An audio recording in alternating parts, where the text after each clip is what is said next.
Another day, another podcast with Benzino talking out the side of his neck. This time he went on to defend R. Kelly. Take a look.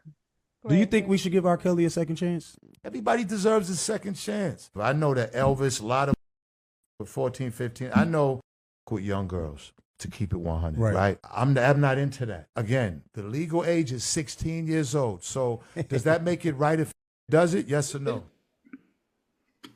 Okay, are we tired of Benzino speaking out of turn? And do you think he's doing this for attention? Or do you think these are his true thoughts? Al, what you think? I see you smiling. What you think about this? I think it's his true thoughts. I mean, look, last week we were just giving him respect and giving him props for what he said about gay street dude comment. And this week, right when he was giving grace, he gonna say something stupid and screwed up like this. First of all, R. Kelly has gotten more than 1, 2, 3, 4, 5, 6, 7, 8, even 9, 10 chances, Benzino. What in the heck are you talking about? This is a guy who is a pedophile. Okay, so how I don't understand what he's talking about. What do you mean? In prison, maybe? You want to give him a second chance at what? Coming out? I'm just like, so I don't know. I just feel like because he is of interest to the media right now, anything he says is going to get picked up and he's going to end up on TGIF. And this is how he feels. This is how he thinks. And sometimes, like last week, it made sense. But obviously this week, he sounds like a complete idiot.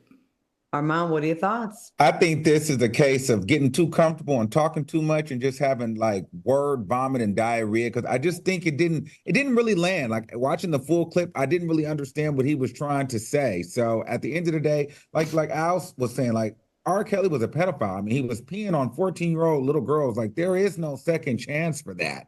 You know what I mean? Like there's no second chance for that. It's done. And he had a whole sex ring and a coat, and it was clear. And so I just think that Benzino, stop while you're ahead, because there's certain things that you just don't want to be affiliated with, because then it forces people to start digging into your past. And you would hate for someone to come out and say that they were uncomfortable with you. And then they pull these kind of clips up. And then, you know, the court of social media, they start to believe it. You know, you can tell a lot about people by what they defend and what they champion. And I have no doubts that Benzino loves his daughter, even though Coyle Ray recently came out and said she hasn't spoken to him in a year. But it concerns me when men are quick to want to come to a man's defense, like a R. Kelly, when you're a girl dad.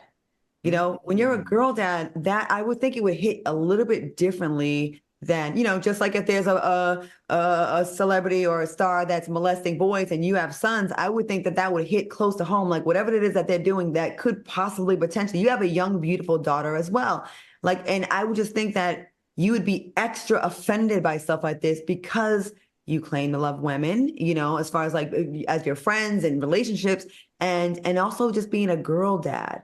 You know, if my dad was out there knowing that I had been a victim of abuse, and then you're out here like kind of siding with or kind of seeing it for someone that's in jail for something like that, I'd be like, Dad, are you okay? Did you not remember what happened to me or what could have happened to me? Like, it just would make me feel very not protected. I totally agree. It's a little disturbing. Benzino, I hope there was more to that conversation. I get giving someone a second chance, but there's some things that are just simply unforgivable. Alec W said, no, Nick Benzino is just trying to be relevant. Shut up and sit down somewhere. And Bully said, hell nah. In a year, we'll be watching the Surviving Benzino doc on Netflix.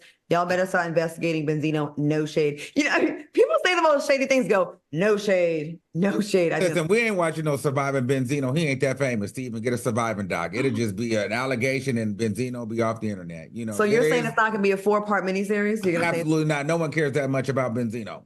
No. To do a surviving documentary? Absolutely not. We're going to have a surviving Diddy before we have a surviving Benzino. Even if Benzino came out himself and said, I pissed on a 14-year-old, we wouldn't get a documentary. M-Town Boy for you said, what's going on, Benzino? He needs a hug or something. I've been feeling like he needs a hug for a long time. Unique God has said he just be talking out the side of you. Stop putting these comments in there for me to read, production. No, I'm not mature enough for this conversation. I'm trying.